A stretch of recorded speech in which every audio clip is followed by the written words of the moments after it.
Olá, meu nome é Tiago, eu sou professor da Escola de Música da UFRN e é uma grande honra estar aqui participando dessas entrevistas, desse momento tão maravilhoso com os forrozeiros e forrozeiras que compõem o nosso Fórum do Forró do Rio Grande do Norte.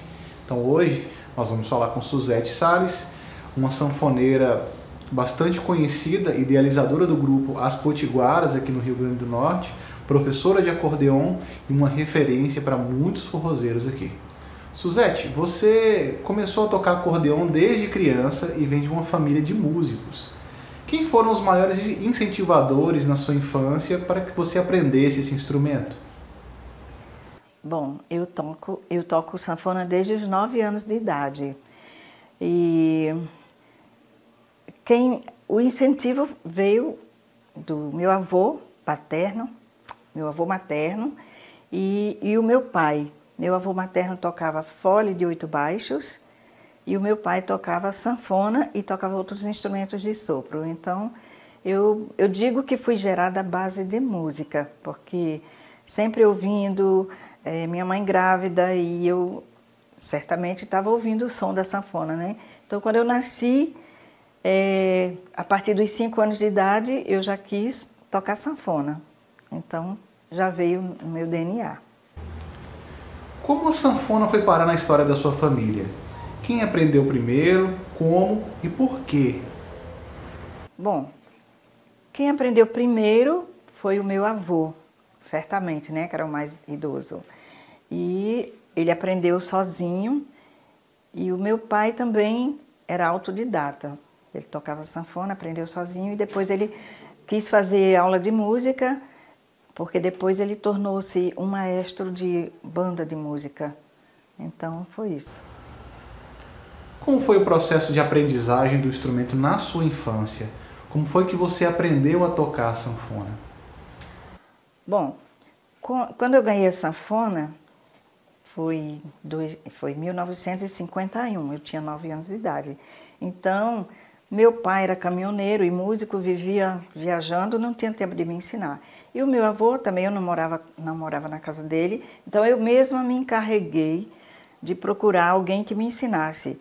Então encontrei uma senhora de uma igreja que tocava sanfona, mas era autodidata.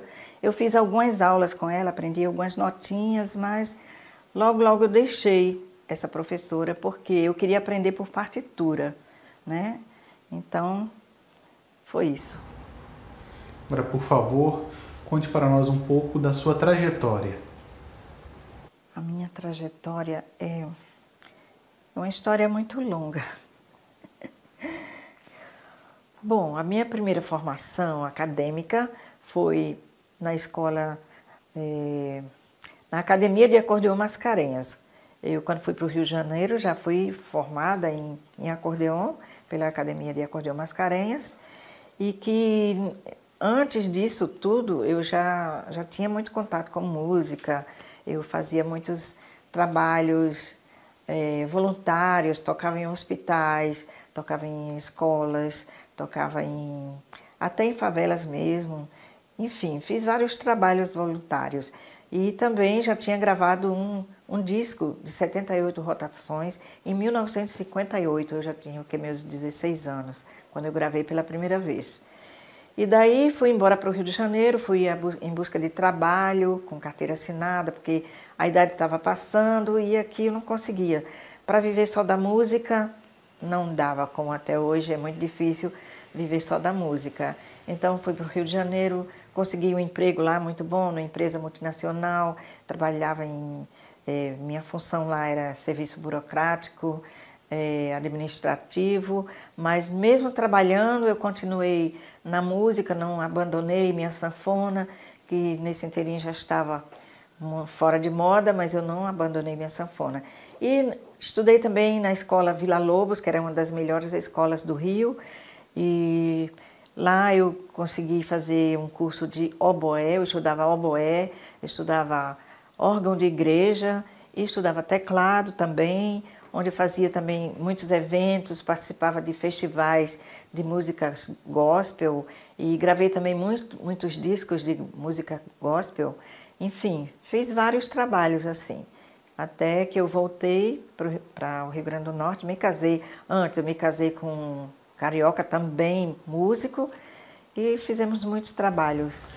Você disse em uma entrevista para a Tribuna do Norte que Luiz Gonzaga só começou a aparecer aqui em Natal, ou no Rio Grande do Norte, na década de 1970, e que antes o seu foco era um shot, as valsas, o choro.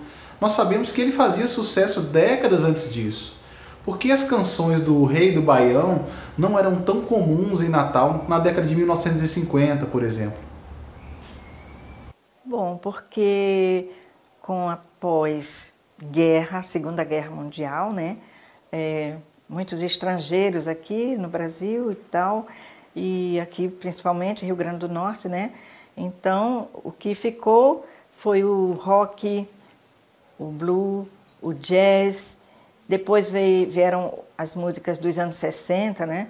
E aí apareceram as guitarras e as sanfonas ficaram esquecidas, ficaram para escanteio, as fábricas fecharam. E aí, com tudo isso, o Luiz Gonzaga resolveu sair do foco dos palcos, né? E resolveu fazer shows em pequenas cidades, né? E aí, quando foi em 1965, apareceu o Gilberto Gil, que deu uma alavancada no forró de Luiz Gonzaga. E em 1971, quando Caetano Veloso gravou Asa Branca, que fez muito sucesso, e voltou novamente a fazer sucesso o forró. Então, nesse período, eu não tinha acesso às músicas de Luiz Gonzaga, porque eu estudava na Academia de Acordeon e lá só ensinava música clássica. E depois surgiu também a música bossa nova, né? Essas coisas aí. Então, a partir dos anos 70 que eu vim realmente conhecer a música de Luiz Gonzaga, né? Então, foi isso.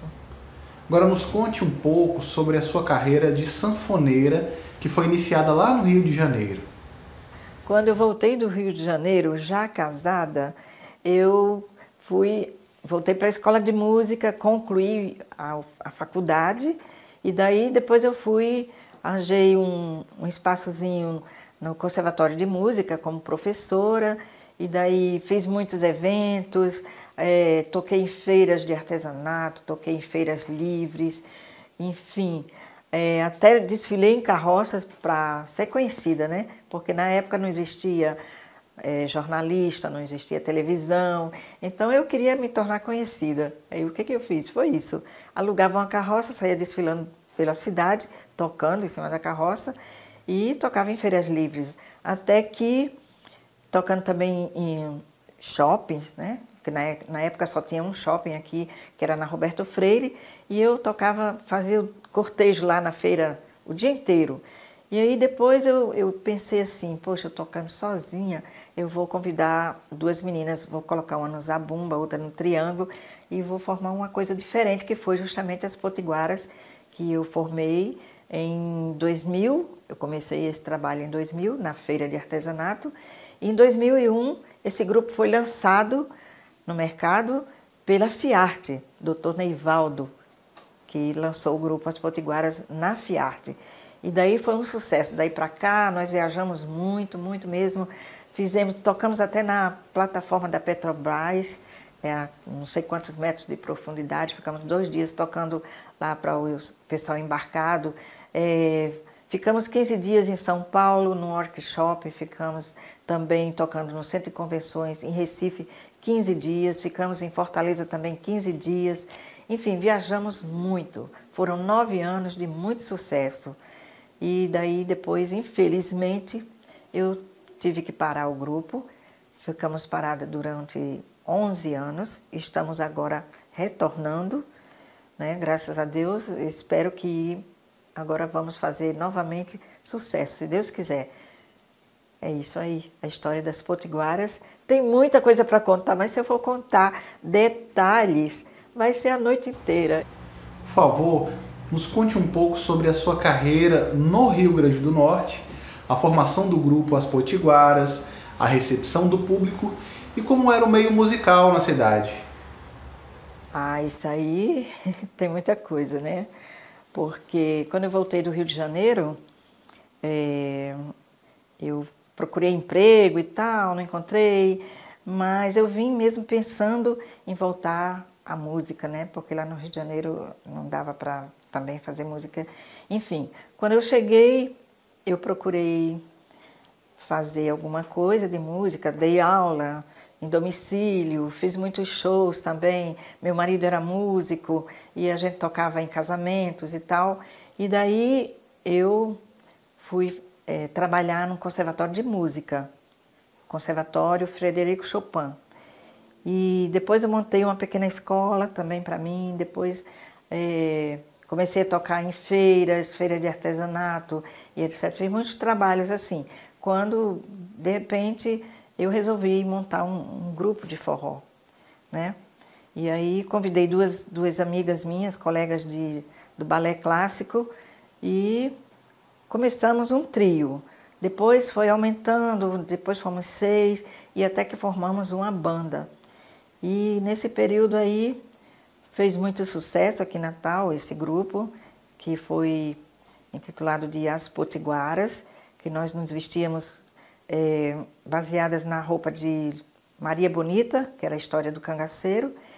E daí viajamos muito, fomos a São Paulo, Rio de Janeiro, fomos a Fortaleza, fomos a Recife, fizemos muitos eventos, viajamos praticamente todas as cidades do Rio Grande do Norte. Enfim, foi um grande trabalho, foi muito sucesso mesmo. E depois eu precisei parar por algum motivo, um motivo muito justo, e passamos 9 anos, eu passei 9 anos cuidando do problema de saúde do meu marido e fiquei 11 anos parada, onde agora retornei com o grupo, né? E estamos aí tentando fazer algo do que fizemos no passado. E esse grupo fez muito sucesso, foi muito bem aceito na cidade. Enfim, tem muitas coisas para fazer, mas para falar, mas se eu for falar tudo, os mínimos detalhes, não vai ter fim, né? Vamos ver o que é que vai dar agora, daqui para frente, né? Estamos recomeçando com muita garra, muita vontade de continuar, né? E espero que estejamos agradando a todos novamente, né? É isso.